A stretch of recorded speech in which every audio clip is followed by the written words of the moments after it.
called a process. A process is a program in execution. A program can be either a user program or a system program. Whenever a program is created, there is a data structure to store the information about the process. It is called as the process control block. It consists of process ID, state, priority, program counter, IO info and pointers. At first, process ID. Each process is given a unique ID to identify the process. Next is the state. There are totally 5 states for the process. They are new, ready, run, wait and terminate. Whenever a process is created, it is in the new state and it moves on to the ready state for the time for execution from the CPU. Next is the run state, that is the executing the process. CPU schedules certain time for each process to executed. Next is the terminate state. When the process finishes its execution, it is moved to the last state called terminate, that is the end of the process. In between, there is a state called wait process.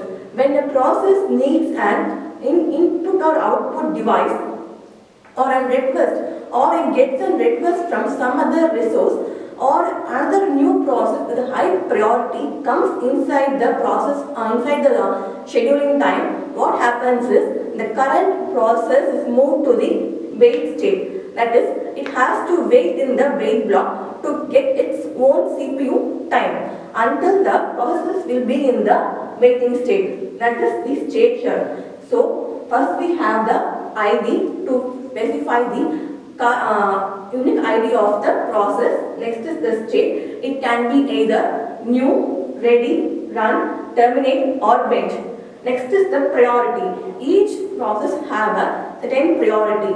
Some process may have high priority. That is, that process must be executed immediately irrespective of whatever the process is running in the CPU. So what happens is the current process will be moved on to the wait state and the new process with high priority gets into the scheduling. Next is the program counter. If a process finishes execution, it has to move on to the next process. So there is a program counter, in short called as the PC, to point to the next process that is to be executed by the system.